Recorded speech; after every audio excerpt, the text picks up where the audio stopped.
darkness rises, and light to meet it. Welcome back to A&R Talk. My name is Alex. And I'm Richard.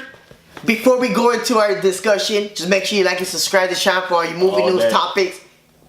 And who else you gonna follow? But besides that, we're here to talk about the Return of the Last Jedi. The Return of the Last Jedi, alright. Is it? It's just The Last Jedi. Whatever. You combine the movie titles. The Last Jedi. The Last Jedi non-spoiler review. We'll do a spoiler review after. Alright, so this is a non-spoiler review. So right off the bat, I'm gonna say that, well, there's some backstory. It's like, I watched the movie, and I had my own thoughts of the movie, and I needed the night to think about the movie, right? So I thought about it the whole night, and then today when I woke up and I went on Twitter, and I saw that it was trending on Twitter, I clicked on it thinking that people were gonna feel the same way that I felt. I enjoyed it. I thought it was a good movie with a clear vision. Maybe it's not the vision that I wanted, but it was a clear vision, tight. The plot wasn't too tight, because, you know, with the Finn stuff, I'll get into it later, but it was a good overall experience for me. Yeah, Again, I'm gonna see it again tonight. I can't really say if I loved it or anything, but I did enjoy the movie. I mean, there's some stuff. There's still a lot more questions. Like, this movie still hasn't answered the questions from the first movie. Yeah. There's still a lot more questions. You can tell the next movie gonna feel that. And you thought with a 2.5-hour movie they were gonna dwell more to the thing, They could've. but they didn't. But this Star Wars movie was unpredictable. Yeah. The stuff they did, they Definitely. took chances and stuff. And I liked it. I just wish they handled it in a little bit different of a way. Like, they didn't answer some questions, but I love the execution in it. Dog, they went straight up. And like someone said, this is the only Star Wars movie that there's lightsaber fights and everything, but it wasn't a lightsaber on a lightsaber clash. Yeah, I think this was the only movie they didn't really have that. They had that last movie. They had that all throughout But the prequel. there's some lightsaber battles, and I think there's a lot of promise into the next one. But what I've been saying though, Disney is like they're forcing a lot of comedy into their movies. I think that Star Wars, it could be like, okay, the jokes in this movie are like, it's like they're random. It's like you don't really expect them, but they're nice. Like they're quick, and they're actually funny. There's nothing that I felt was forced, because like it was just so random. Like there's a part with Luke and Rey that just had me dying, had the whole theater dying, and it's like, oh, I could picture like it was just like little quick.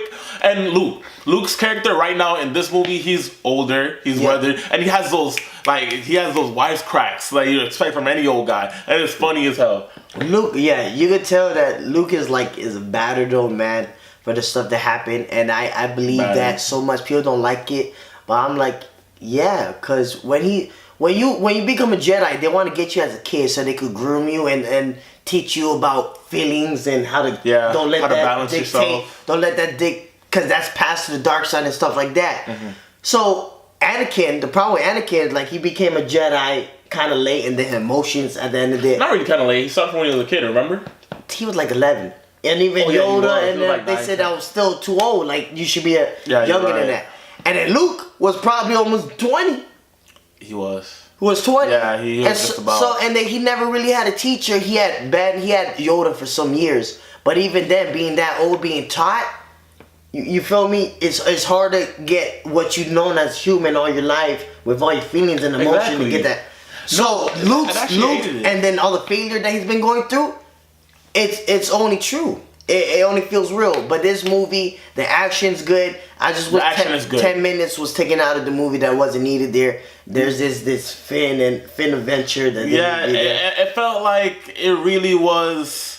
It really felt like another movie. It felt like a short story, like a short movie. But and this movie had dark elements. Like it went there. And I loved it. And I think that's what I loved the most. But I feel like all Star Wars movies had that little dark element. If you look at every Star Wars movie, something bad always happens in every single movie. You start from the beginning, Obi-Wan dies. Even in the prequels, what's the Obi-Wan's teacher's name? Qui-Gon. Qui-Gon died. The second movie, like everything was going bad, and the third movie, everything went bad. Like it was just like really bad. It's like, that's what I'm saying. Every Star Wars movie had something bad. And Force Awakens, Han Solo died. And they also reference the past in this movie, and they talk about Sidious. But I'm not gonna go too much into that. I want to see the Old Republic.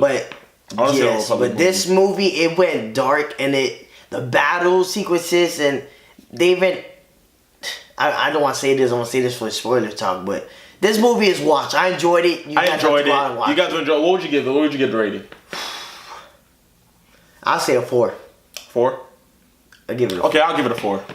Yeah. I'll definitely. 5 give it is a 4. too high, but a 3 is too low. I couldn't give this a 3. I would give it a 4, but just some of the problems that I have. I'll get into it in the spoiler. Like, I'll make it clear. But here's the wraps it up from our non-spoiler review. Let's stay tuned from our spoiler review. It's coming right after, all right? All right, so I'm Richard. I'm Alex. We're out.